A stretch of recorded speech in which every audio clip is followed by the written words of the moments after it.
Bienvenue sur EcoExpat.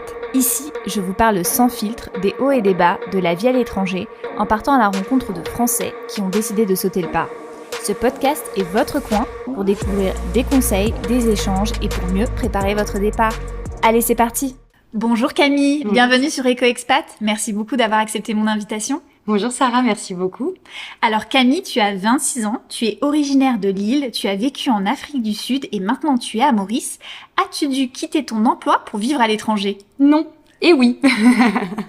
J'ai deux réponses à cette question. La première réponse, la plus évidente, c'est non. Pourquoi? Parce que quand je suis arrivée à l'île Maurice, j'étais salariée CDI en France, 100% en télétravail. Donc en fait, j'étais dans un modèle d'entreprise où tous les collaborateurs étaient libres de travailler d'où ils voulaient, sur le fuseau horaire que tu voulais. Donc souvent en termes un peu plus techniques, on appelle ça full remote asynchrone. Donc full remote, c'est 100% télétravail. Asynchrone, c'est de n'importe quel fuseau horaire. Donc moi, quand je me suis expatriée, du coup, je suis restée salariée pour la même entreprise qui a incarné vraiment ce modèle depuis le début, depuis que j'avais rejoint l'entreprise. Tous les collaborateurs étaient à pied d'égalité sur le sujet. Tout le monde pouvait travailler d'où il voulait. Et donc, il suffisait finalement de prévenir les managers, les patrons, pour être autorisé à pouvoir partir. Et la raison pour laquelle je dis oui, c'est que avant de rejoindre cette entreprise full remote, j'étais dans un CDI vraiment plutôt classique, avec un modèle en présentiel principalement, un peu hybride parce que de temps en temps, on avait le droit de faire du télétravail, genre 1 ou 2 jours par semaine. Mais l'entreprise était vraiment basée à Lille et tous les collègues allaient tous les jours au bureau et finalement être en télétravail c'était un peu vu presque comme un privilège qu'on t'accordait de temps en temps quand tu pouvais vraiment pas t'arranger autrement. Et ce modèle-là, c'est un modèle que j'ai dû quitter pour pouvoir envisager de m'expatrier et rejoindre une entreprise full remote pour pouvoir réaliser l'expatriation finalement. Alors, l'île Maurice, à ton âge, c'est un peu surprenant. En tout cas, je vais te dire quelque chose peut-être que tout le monde pense, c'est que l'île Maurice, c'est que pour les retraités. Vrai ou faux? Faux, carrément. Sinon, on m'appellerait Mamie Camille. Non, mais c'est... Moi, tu vois, ce que j'entends beaucoup, c'est que l'île Maurice, c'est que pour les voyages de noces aussi. Je trouve que c'est un truc qu'on entend... Enfin, en tout cas, moi, quand je dis aux gens en France, ah bah, je vais vivre à l'île Maurice, ils me disent, mais normalement, c'est pour les voyages de noces, l'île Maurice, qu'est-ce que tu vas faire là-bas?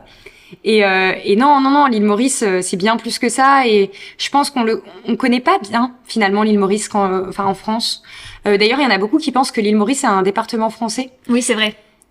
Donc c'est dire à quel point on connaît pas bien l'île Maurice en France. Mais moi ce que j'aime à l'île Maurice, c'est que en fait finalement tu es très loin de chez toi, tu es vraiment dépaysé. Tu as un cadre de vie qui est complètement changeant, enfin qui change beaucoup du cadre de vie en Europe. Pour autant, t'es pas déboussolé, tu vois. Finalement, déjà, t'as pas la barrière de la langue. T'arrives, les gens parlent français. Donc déjà, t'as une première facilité pour t'intégrer. Ensuite, tu retrouves quand même beaucoup de produits français parce que c'est ça aussi qui est dur avec l'expatriation, c'est que moi, je dis toujours, ce qui me manque le plus, c'est mon fromage. Et vraiment, quand tu vis longtemps à l'étranger, c'est dur psychologiquement des fois de jamais trouver les produits que tu connais, les marques que tu connais, d'être tout le temps déboussolé. Et c'est bête, mais vraiment, la nourriture, c'est hyper important dans la vie pour te sentir bien et donc finalement à Maurice tu retrouves quand même beaucoup de produits français, t'as déjà pas cette barrière de la langue, finalement t'es dépaysé mais sans les contraintes de devoir te réorganiser complètement une nouvelle vie avec aucun repère. Tu retrouves beaucoup de repères, t'as aussi une grosse communauté d'expatriés qui permet aussi de connecter assez facilement. Le but c'est pas de rester que entre expatriés, mais le fait de retrouver des personnes qui ont évolué, grandi dans la même culture que toi, ça aide aussi des fois à se ressourcer un petit peu et à retrouver un petit cocon qui ressemble à la maison. Donc en ça, je trouve que l'île Maurice, c'est un petit paradis pour le coup. Alors, tu as créé le compte Instagram La Nana Nomade. Est-ce que tu peux nous dire ce que c'est? Ah oui, alors la Nana Nomade, ça vient tout simplement du fait que en fait, j'avais envie de partager un petit peu mon quotidien à l'île Maurice parce que je me suis rendu compte. En fait, je suis venue une première fois à l'île Maurice et après, je suis tombée amoureuse et je suis revenue. et en fait, quand je suis revenue de l'île Maurice, je me suis rendu compte que les gens ne connaissaient pas du tout. Et aussi, à force d'en parler autour de moi, beaucoup de gens commençaient à s'y intéresser pour aussi venir s'installer, etc. Et dès que je me mettais à parler du sujet, les gens avaient plein de questions. Je me suis dit, ok, plutôt que de répondre individuellement à chacun, créons un compte où je réunis toutes ces réponses. Et ça va permettre aussi, à d'autres personnes qui me connaissent pas forcément directement d'avoir aussi les réponses, parce que moi-même, quand j'ai voulu m'expatrier, j'ai eu beaucoup de mal à trouver des ressources très terre à terre en mode, ok, je veux louer une voiture, comment je fais? Ok, je veux trouver un logement, comment je fais? Et en fait, selon la culture du pays, c'est pas du tout, tu vois, Airbnb, oui, c'est une solution ici, mais c'est certainement pas la meilleure solution pour trouver un logement à Maurice. Et il y a d'autres pays où c'est une super solution d'utiliser Airbnb. Et du coup, selon le pays, c'est pas du tout les mêmes mécanismes que tu mets en place pour pouvoir t'expatrier dans le pays. Donc l'idée de l'ananas nomade, c'est de partager mon quotidien, aussi des astuces sur l'expatriation, et aussi le vrai moteur de l'ananas nomade, c'est aussi de montrer aux gens qu'aujourd'hui, je vis à l'île Maurice parce que c'est mon choix et que j'en avais envie, mais que, entre guillemets, j'ai rien de plus que n'importe quel salarié français, entre guillemets, si j'abuse et que je pousse vraiment le truc. Mais j'ai un parcours assez classique, tu vois, j'ai fait un IAE, j'ai donc école de management commerce, j'ai trouvé un CDI en banlieue lilloise, et c'est vraiment le modèle full remote qui est finalement pas un modèle, c'est nouveau, mais c'est pas impossible de trouver un poste en full remote aujourd'hui en France. Et c'est ce modèle-là qui m'a permis d'atteindre ce mode de vie. Et il y a beaucoup de gens qui me disent, ah, t'as de la chance, ouah, la belle vie. Mais le message que j'aime faire passer, c'est, si tu veux, tu peux aussi, vraiment. Il y a vraiment beaucoup d'opportunités en full remote, et il suffit d'aller frapper aux bonnes portes et de te donner les moyens de les trouver. Mais demain, potentiellement, tu peux aller t'expatrier à l'île Maurice. Il n'y a pas non plus 1 milliard de barrières à l'entrée. C'est ça que je veux dire. Est-ce que tu penses que de plus en plus d'entreprises adoptent le télétravail, notamment en France? Je pense qu'on a eu déjà beaucoup de barrières qui ont été levées au moment du Covid. Le Covid a clairement forcé tout le monde à se mettre au télétravail, mais il y a quand même une grosse différence entre le télétravail qu'on a fait pendant le Covid et un modèle d'entreprise en full remote. Le télétravail du Covid, c'était vraiment le télétravail au pied levé, en mode pas d'organisation, vite, on envoie des ordinateurs aux gens pour qu'ils puissent continuer à bosser, il n'y a pas de process, il y a les enfants à la maison. Le modèle full remote, c'est différent, c'est une entreprise qui est pensée dès le démarrage pour être vécue à distance, pour créer du lien avec tes collègues, même quand tu les vois pas physiquement au quotidien, pour pouvoir suivre tes performances même quand tu es à distance, pour pouvoir créer de la cohésion. Et donc, c'est vraiment deux choses qui sont très différentes. Je pense que le Covid a énormément facilité ce passage au télétravail. Pour autant, on a encore énormément de travail en France sur ce sujet-là, et il y a encore beaucoup de patrons, et notamment d'anciennes générations de patrons, qui, s'ils ne voient pas le collaborateur en présentiel, ils ont l'impression qu'il travaille pas. Et ça, c'est vraiment un biais psychologique des anciennes générations qui est en train de beaucoup changer avec les nouvelles générations de managers et de patrons qui sont beaucoup moins dans le micromanagement, mais beaucoup plus sur un management à la confiance, à prends tout ton champ de liberté, mais par contre, ne me trahis pas. Et la frontière est très limitée, et c'est ce qui rend le truc très risqué, mais c'est aussi ce qui fait que quand tu as un modèle d'entreprise full remote, tu as des collaborateurs beaucoup plus engagés.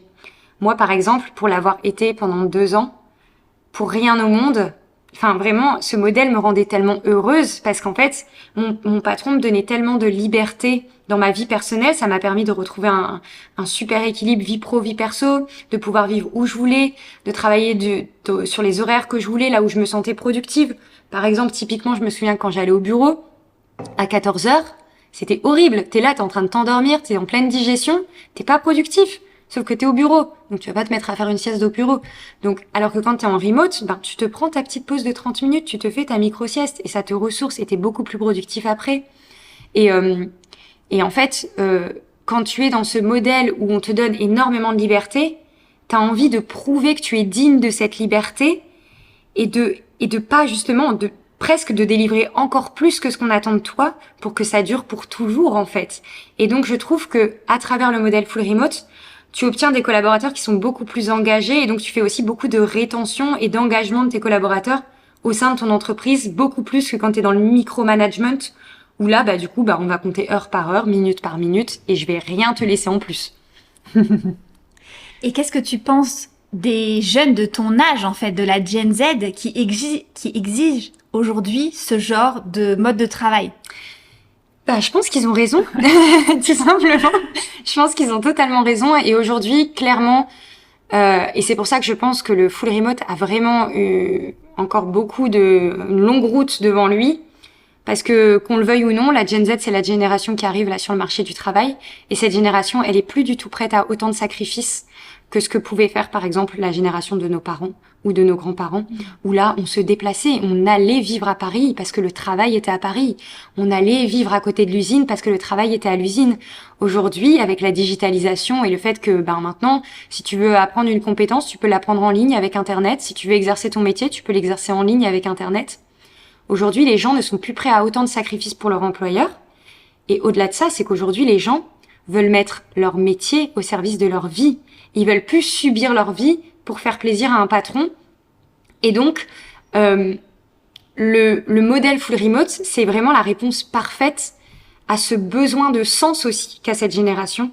Parce que c'est aussi une génération qui a besoin de vibrer à travers son travail et pas seulement d'exécuter des tâches, mais d'avoir beaucoup de sens et de comprendre en quoi ils sont le maillon d'une chaîne et ils sont très importants et quels impacts ils vont avoir dans les entreprises. Et aujourd'hui, c'est quelque chose qu'on retrouve beaucoup dans les startups et dans les petites structures, mais qu'on a encore du mal, je trouve, à trouver dans les grosses entreprises. Et ce qui me rassure, c'est que la Gen Z, c'est les futurs managers. Et donc, je pense que c'est un modèle aussi qui, naturellement, va prendre de plus en plus de place dans toutes les entreprises, finalement. Alors aujourd'hui, comment fait-on pour trouver un job en télétravail? Alors aujourd'hui, il y a plein de moyens de trouver un job en télétravail et des moyens auxquels on pense pas toujours parce que je pense que le moyen le plus facile auquel on pense en premier, c'est je vais aller sur Indeed ou n'importe quelle plateforme, Welcome to the Jungle qui fait ça très bien aussi, n'importe quelle plateforme de recherche d'emploi et on a des filtres cochés job full remote. Ça, c'est la méthode la plus facile. Mais si c'est la méthode la plus facile, c'est aussi la méthode que tout le monde fait. Donc, tu vas être en concurrence avec énormément de profils. Comment tu fais pour te démarquer dans la masse? Tu vas faire un CV original, tu vas faire une candidature originale, mais ça suffit plus. Parce que les jobs en full remote, c'est des jobs en or. Donc, en fait, tout le monde va se battre et si tu fais comme les autres, tu n'as aucune chance. Donc, personnellement, je n'ai jamais trouvé un job full remote sur une plateforme comme ça. Parce que ça n'a pas été ma stratégie. Parce que j'ai jamais cherché un job full remote sur cette plateforme. Moi, la manière dont j'ai trouvé mon job en full remote, c'est grâce à LinkedIn. Et c'est pas juste en allant dans LinkedIn Job et en mettant une alerte sur je vais recevoir une alerte dès que j'ai un job en full remote, parce que ça, tu peux le paramétrer et tu reçois une notification dès que c'est en full remote et tout. Mais ça, c'est pareil, c'est ce que tout le monde fait. Moi, la manière dont j'ai trouvé mon job en full remote grâce à LinkedIn, c'est en créant du contenu sur LinkedIn. Tout simplement en me mettant en avant, en prenant, entre guillemets, un risque, parce que te mettre en avant, publier sur LinkedIn, c'est aussi remettre en jeu et poser sur la table ta crédibilité professionnelle. Quand même pas évident, tu vois, par rapport à une création de contenu sur Insta ou TikTok, où c'est un peu plus perso. Là, t'es quand même sur un réseau pro, donc tu prends des risques. Mais il n'empêche que ça a été très payant. Et en fait, moi, en publiant aussi, je parlais de mon métier, je donnais des astuces SEO. Ça m'a crédibilisé sur le fait que oui, je sais faire du SEO, je sais faire mon métier. Et du coup, ça a rendu mon profil plus attirant aussi pour les employeurs. Et après, c'est aussi provoquer sa chance. Je pense qu'il y a une grosse part de chance. Et moi, clairement, mon précédent job en full remote, il est beaucoup dû à j'ai frappé à la bonne porte au bon moment, mais j'ai frappé à la porte avant tout. Et comment j'ai frappé à la porte? J'ai envoyé un message privé. Et en fait, ça, en fait, à un moment donné, il faut aussi aller de l'avant et provoquer des opportunités parce que malheureusement, les gens vont pas venir vers toi. Et même si tu publies du contenu, tu peux te faire repérer par des employeurs. Mais si tu cherches des postes spécifiquement en full remote, il va falloir commencer à suivre des entreprises full remote, suivre des projets. Moi, par exemple, l'entreprise pour laquelle j'ai travaillé pendant 2 ans en full remote, de base, c'était un petit projet de 2 cofondateurs ingénieurs qui ont lancé leur outil d'intelligence artificielle. Ils avaient besoin de bêta-testeurs au tout début. L'outil n'était même pas commercialisé. J'ai dit, mais moi, je vais tester votre outil gratuitement, il n'y a pas de problème. Et je l'ai fait, je leur ai fait des retours, je me suis engagée dans le test. C'est pas juste j'ai testé, j'ai pris le truc gratuit et j'en ai profité. Non. J'ai testé, je leur ai fait des retours, je leur ai dit comment améliorer le produit. Et du coup, on a connecté beaucoup plus loin que juste un test produit. Et on a gardé un peu cette relation, mais finalement, on s'est pas parlé pendant quelques années, le temps que moi, j'étais en agence marketing à l'époque, en présentiel. Et Et finalement, on n'a pas connecté pendant un moment. Et un jour, j'ai vu passer un post. On vient de recruter 2 commerciaux en full remote. Je me dis, tiens, mais cet outil, je l'avais testé il y a quelques années. Mais ils ont un modèle full remote, ok. Je lui envoie un message privé, je lui dis, si un jour, tu cherches quelqu'un pour le référencement de ton site, je suis là. Il m'a dit, ben, viens, on s'appelle. Donc, tu vois, j'ai toqué au bon endroit au bon moment. Mais d'un autre côté, si j'avais jamais fait ce message en mode, coucou, tu te souviens de moi, j'avais testé l'outil. Et si j'avais jamais testé cet outil, je pense que la barrière aurait été encore un petit peu plus compliquée. Donc j'avais posé des petites graines. Et après, tu les arroses, tout doucement. Puis un jour, ça devient un arbre et tu récoltes les fruits. Oh là là, c'est tellement beau. Et surtout, tu étais dans une démarche qualitative. Il y a beaucoup de personnes qui cherchent un job et qui sont dans un envoi de masse de CV, avec des CV qui sont pas forcément personnalisés, etc. Là, ok, en fait, ta prise de contact avec cette personne-là prend peut-être plus de temps avec le test de l'outil, le retour, etc. Mais du coup, le output, en fait, il est à la hauteur de la démarche que tu as mise en place. Ouais, carrément. Et ça rejoint ce que je disais tout à l'heure, c'est que si c'est facile, c'est que c'est... Si c'est trop facile... C'est que tout le monde peut le faire. Bah oui. Et si tout le monde peut le faire, c'est que t'as pas ta chance, entre guillemets. Mais en tout cas, t'as beaucoup moins de chances que tu sois l'heureux élu, quoi. Alors, quelles sont les croyances non justifiées sur le remote job? Peut-être qu'est-ce qu'on t'a dit quand t'as dit que tu bossais en télétravail? Ben, on m'en a dit beaucoup. Alors, si vous voulez un florilège de tout ce qu'on m'a dit, tu travailles devant la télétravail. Okay. Tu travailles dans ton lit, tu te laves pas, donc tu travailles en pyjama toute la journée, quoi. Ok. Tu dois te sentir vachement seule, tu vois jamais tes collègues, comment tu fais pour connecter avec tes collègues, ça doit être dur de se motiver.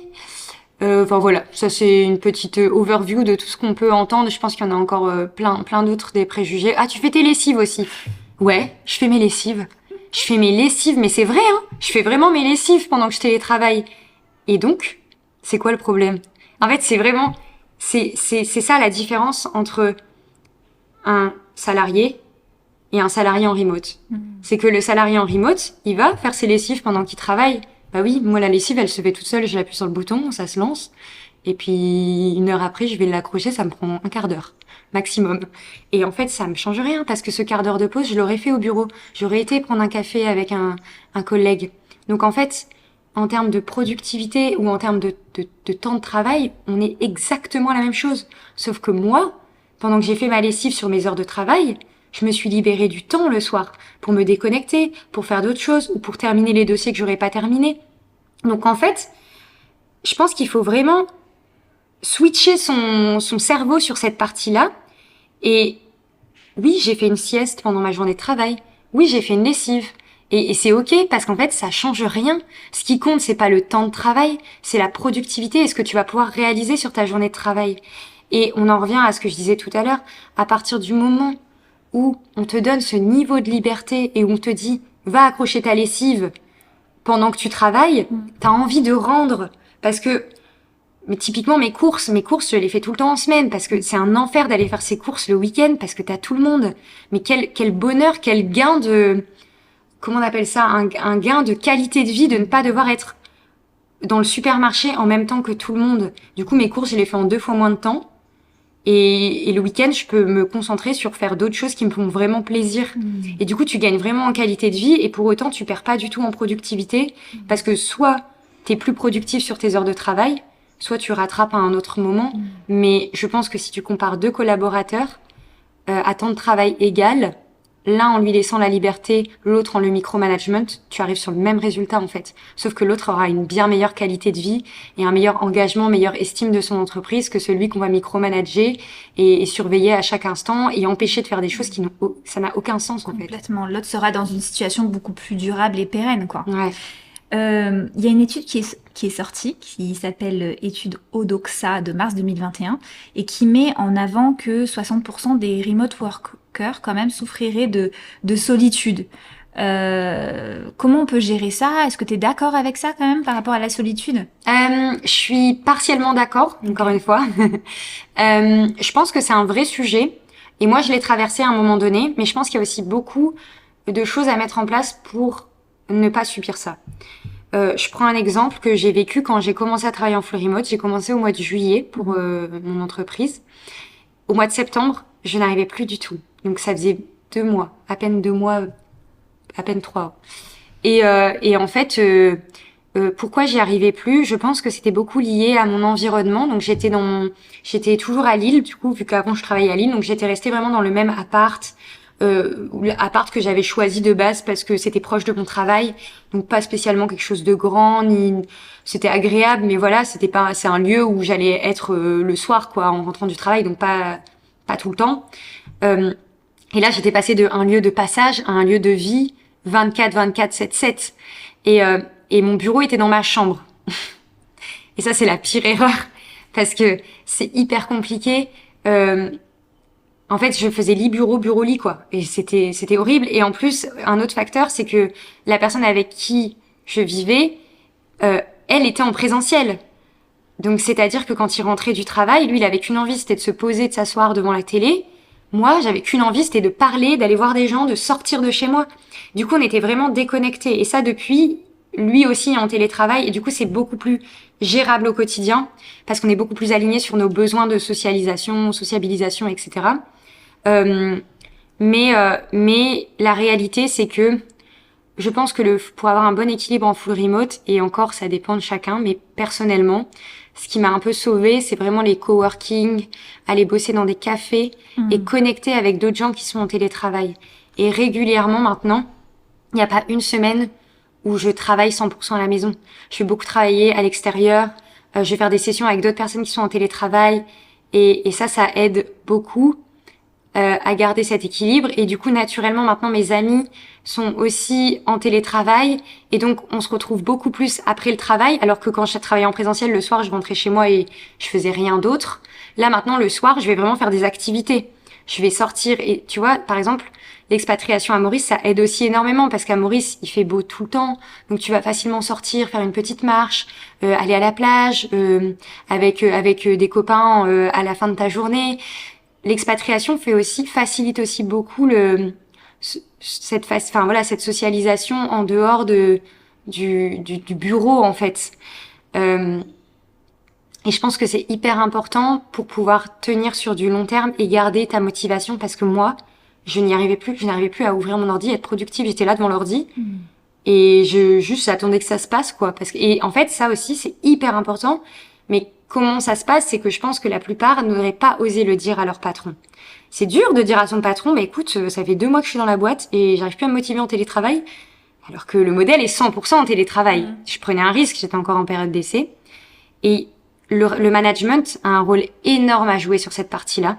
C'est que je me suis sentie suffisamment en confiance et écoutée dans l'entreprise pour être libre de dire ça à mon patron. Je savais qu'il allait pas me dire « mais t'es nul ». Et on met fin à ta période d'essai. Parce qu'on était dans un système bienveillant où je me suis sentie libre de lui dire, écoute, en ce moment, ça va pas. Est-ce qu'on peut ensemble trouver des solutions? Et c'est d'ailleurs l'entreprise qui avait financé mon pass de coworking. Et il m'a dit, voilà, aujourd'hui, t'as un problème, c'est bien que tu en parles. Et le plus dur, souvent, c'est d'aller en parler à son manager parce qu'on a peur du jugement. Et je pense qu'il y a un vrai rôle à jouer côté management pour que les collaborateurs se sentent bien et libres et aller vraiment jusqu'au bout de cette démarche de confiance pour que les gens puissent être transparents et qu'on fonctionne vraiment en transparence. Ça va pas, ok, qu'est-ce qu'on met en place et on réfléchit ensemble. Et c'est ça qui fait que le modèle fonctionne. Là, tu évoques un point très intéressant sur lequel j'ai envie de rebondir, c'est les environnements de travail toxiques. La question que j'ai, c'est comment quand tu postules à un job ou quand tu vois qu'il y a un job qui s'ouvre en fonction des échanges que tu as pu avoir précédemment avec les fondateurs, tu peux identifier le niveau de toxicité en fait d'une entreprise. Parce que ça, finalement, si tu t'en rends compte au bout de quelques mois dans l'entreprise. Ouais. Je vais dire le premier truc qui me vient, ça va peut-être sembler bateau, mais je pense que c'est très vrai. C'est que ça se ressent. Et ça se ressent immédiatement. Moi, la première entreprise dans laquelle j'ai travaillé en CDI, les premiers mois, ça a été dur. Et je me suis dit, c'est ma faute. C'est moi qui n'arrive pas à m'adapter à ce nouveau modèle parce que je sors d'études, j'arrive pas à rentrer 100% dans le monde du travail, j'arrive pas à m'adapter. Je pensais vraiment que ça venait de moi. alors que finalement, j'avais été en alternance l'année précédente, donc j'étais déjà dans le monde du travail. L'alternance, c'était à 75% en entreprise finalement. Donc ça aurait dû me mettre la puce à l'oreille de non, le problème vient pas que de toi, puisque l'année dernière ça allait très bien, et là cette année, mais au point où, et je me sentais ridicule, je me souviens, mais je pleurais, j'avais vraiment envie de pleurer, et je me souviens plusieurs fois d'être sortie pour pleurer, mais j'arrivais pas à expliquer pourquoi. J'arrivais pas à me dire, je me disais, j'ai pas le droit de me plaindre, je suis bien, enfin je veux dire, on martyrise pas du tout, mais franchement j'avais pas de raison de pas être bien, mais j'étais pas bien, et je me suis dit non mais il faut que je reste un an. Je sais pas pourquoi j'étais fixée comme ça. Si je reste pas un an, ça va être mal vu parce que c'est mon premier job et on va dire que je suis pas fiable et sur un CV c'est pas bon, genre j'ai trop d'entreprises. Mais si je devais revoir la moi de l'époque, mais je lui dirais, mais ma cocotte, on s'en fout. C'est ton premier job. Il y a des gens qui redoublent 10 années d'études. Moi, j'avais jamais redoublé d'études. J'avais toujours suivi le parcours, les années à la suite des autres. Et c'est ok des fois de pas être bien. Et donc, je pense qu'il y a un vrai truc de s'écouter. Et c'est du feeling. Et après, il y a malheureusement, ça se voit pas toujours en entretien, mais moi, il y a quand même un pattern que je retrouve d'une entreprise à l'autre en full remote. C'est que bizarrement, les jobs en full remote, on ne m'a jamais demandé mon CV. On ne m'a jamais demandé mon CV et mon copain, qui est actuellement en full remote aussi en CDI, on ne lui a jamais demandé son CV. Et j'ai l'impression, je ne sais pas si c'est la réalité, mais j'ai quand même l'impression qu'il y a un modèle qui se répète. Sur les recruteurs pour les entreprises full remote, on te recrute à la compétence. On te recrute pas aux études, à l'expérience. On te recrute, est-ce que tu es bon à faire ce que tu fais? Et on te fait confiance. Encore une fois, c'est le modèle de la confiance dès le départ.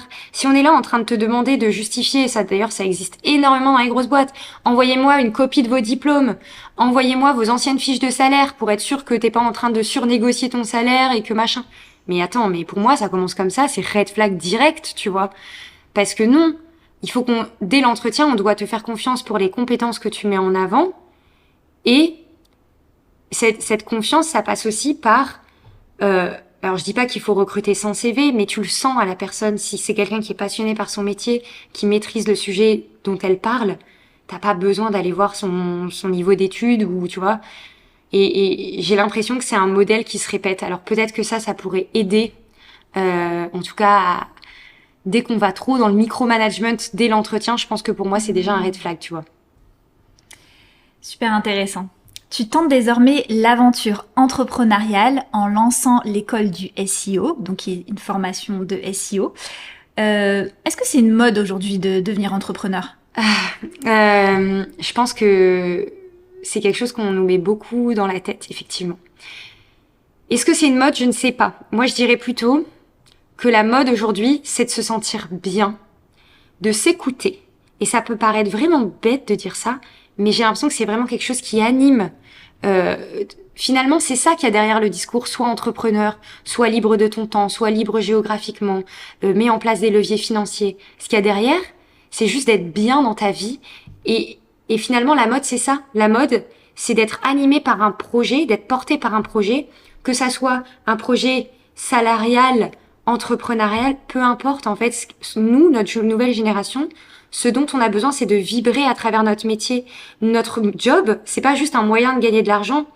On vit à travers le job, c'est ce que tu fais toute l'année, tu passes tellement de temps au travail. Et aujourd'hui, on a besoin de cet équilibre vie pro, vie perso au quotidien, et on a besoin de se sentir exister à travers notre métier. On n'a pas besoin de se sentir exister 5 semaines de congés payés par an. On a besoin d'être bien au quotidien. Et donc, je pense que la mode, c'est pas d'être entrepreneur. La mode, c'est d'être aligné avec soi-même au quotidien. Et d'ailleurs, personnellement, et je pense que c'est le retour que tu aurais de plusieurs personnes qui sont en full remote, c'est que quand tu es en full remote, bizarrement, tu as beaucoup moins besoin de vacances. Tu te sens beaucoup moins en mode « Ah, j'ai besoin de déconnecter du bureau, là, je coupe Slack, je coupe Teams, je ne veux pas entendre de nouvelles de mes collègues. » Ben non. Parce qu'en fait, cet équilibre, tu l'as au quotidien. Et du coup, et alors ça, c'est encore plus renforcé par l'expatriation pour le coup, mais c'est que moi, mes week-ends à Maurice, ça ressemble à des vacances que les gens, ils mettent 1 ou 2 ans à se payer pour venir à l'île Maurice. Moi, le week-end, je vais nager avec les dauphins. Mais c'est bête, mais c'est vrai. Mais c'est vrai. Et ça, c'est l'expatriation qui te permet ça. Et quand tes 2 jours de week-end, ils ressemblent à 10 jours all inclusive dans un hôtel 5 étoiles à l'île Maurice, l'équilibre vie pro vie perso, il est plutôt bien respecté pour le coup. Donc finalement, ça rebat beaucoup les cartes, ce modèle-là, dans la qualité de vie au quotidien, le niveau de vie que tu peux avoir. Et je pense que c'est ça, la mode, finalement. Et c'est ça que veut la nouvelle génération qui arrive dans le monde du travail. C'est clair. Et en fait, c'est complètement humain, finalement. Ouais. On appelle ça une mode, mais en fait, c'est ça. juste un sentiment humain de se sentir aligné et d'être épanoui. Et je pense que, tu vois, c'est un truc que la génération de nos parents et de nos grands-parents n'auraient pas pu se permettre de rêver. Ils auraient éventuellement, oui, pu permettre d'en rêver, et encore, je pense même, ils n'auraient pas pu se permettre d'en rêver. Pourquoi? Parce que c'était absolument impossible à l'époque. Aujourd'hui, avec la digitalisation, tout se fait en ligne. Évidemment, aujourd'hui, on peut se permettre d'être exigeant. Parce que on a les moyens d'atteindre ça. Donc on peut se permettre d'en rêver, et au-delà de ça, on peut se permettre de vivre ses rêves. Et je pense que c'est ça le vrai contraste aujourd'hui entre, disons, l'ancienne génération dans le monde du travail et la nouvelle génération, que d'ailleurs on reproche beaucoup de ne plus vouloir travailler. Mais c'est pas que la nouvelle génération c'est pas que la nouvelle génération ne veut plus travailler, c'est que la nouvelle génération veut porter un projet. Et moi, je n'ai jamais été autant engagée que pendant mes 2 ans de CDI salarié en France pour une entreprise française. Mais c'était un modèle full remote. C'était un modèle qui me donnait une telle liberté et un tel épanouissement pro-perso que j'avais pas besoin d'autre chose, en fait. Et j'étais engagée pour l'entreprise et j'adorais mes collègues et je me sentais extrêmement proche d'eux. D'ailleurs, c'est des collègues qui sont devenus des amis, un truc qui aurait été absolument inenvisageable dans mes boîtes précédentes, parce que horrible d'être ami avec tes collègues, t'as pas envie de voir tes collègues, quoi. Tes collègues, tu les vois toute la semaine. Alors que là, quand t'es dans un modèle full remote, comme tu choisis quand est-ce que tu les vois, c'est beaucoup plus, si on t'impose de voir quelqu'un en permanence, tu perds cette envie. Tu perds ce manque. Alors que là, comme tu les vois pas souvent, tu profites vraiment du peu de moments que tu as ensemble. Et nous, on faisait régulièrement pour aussi, ça aide beaucoup les team building. On se retrouvait plusieurs fois par an, vraiment toute l'entreprise. Et on travaillait pas du tout. Et on faisait que des choses fun. Et on créait énormément de liens à ces événements-là. Et c'est ce qui faisait aussi qu'on se sentait très engagés et très bien ensemble, en fait, parce qu'on s'appréciait, parce que on n'était pas forcés à se voir tous les jours, et quand on se voyait pour des moments qualitatifs. Ça change vraiment la relation de collègues, quoi. C'est clair. Beaucoup plus dans la qualité que dans la quantité. Ouais. Pour des moments choisis, en plus. Tout à fait. Alors, pour conclure, est-ce que tu peux nous parler un petit peu de l'école du SEO? Ouais, carrément, avec plaisir. Du coup, l'école du SEO, c'est une école pour apprendre le référencement de sites web. Donc tout simplement, c'est l'école que moi j'aurais rêvé d'avoir quand je me suis lancée. Donc il faut savoir que moi, j'ai commencé à faire du référencement de site web. Donc c'est vraiment une compétence que j'ai développée, j'ai appris. J'ai commencé à faire ça parce que j'avais envie de mettre mon métier au service de ma vie. Donc vraiment dans cette optique de, pendant mes études, j'ai eu la chance de faire des Erasmus, de vivre un petit peu à l'étranger, et j'avais envie, dans le monde du travail, j'avais pas envie de tout de suite m'enfermer dans un job sédentaire où je devais aller au bureau tous les jours. Et c'est apprendre le SEO où je me suis dit, mais c'est ça ma clé de cette liberté géographique, c'est de me dire, je vais apprendre une compétence que je peux faire en ligne depuis mon ordinateur, et c'est un job que je peux emporter avec moi dans mon sac à dos. Et c'est ça ma liberté, c'est d'avoir un job que je peux emporter partout avec moi et que je peux exercer peu importe où je me trouve géographiquement et sur n'importe quel fuseau horaire. Et moi, c'est comme ça que j'ai commencé à faire du SEO, et je me suis beaucoup formée gratuitement parce que tu as énormément de ressources en ligne aujourd'hui pour apprendre les bases du référencement de site web. Le problème, c'est que quand tu t'auto-formes, donc quand tu es autodidacte, déjà, beaucoup ont le syndrome de l'imposteur, et ça, c'est un vrai truc, c'est que tu te sens pas du tout légitime sur ton métier, tu te dis, je ne suis pas assez bien, il y a plus compétent que moi, combien je dois me vendre, est-ce que c'est bien ce que je fais, est-ce que c'est pas bien? Ça, c'était un vrai sujet pour moi au démarrage, et ensuite, au bout d'un moment, avec les contenus gratuits, t'invites à un plafond de verre, en fait, où au final, pour apprendre vraiment la pratique du métier et être très bon dans ton métier, t'es obligé à un moment donné d'investir. Et moi, ce qui m'a beaucoup aidé, c'est d'être coachée. Et j'ai été coachée en agence marketing, notamment, avec des collègues qui étaient plus seniors. Et c'est ça qui m'a fait passer de « je sais faire du SEO » à « je maîtrise le SEO et je suis en confiance sur mes compétences ». Et du coup, l'école du SEO, c'est exactement ce que j'aurais aimé trouver à cette époque-là. C'est une formation qui est certifiante. Donc, ça donne une certification d'État reconnue par l'État, que tu peux faire valoir auprès de ton employeur ou bien auprès de tes clients si tu as décidé de te lancer en freelance. Et c'est une formation qui est basée sur la pratique. Ça veut dire que toute la formation, c'est pas des modules préenregistrés assez génériques, c'est des cours particuliers. 100% de cours particuliers en tête-à-tête en visio avec un formateur SEO.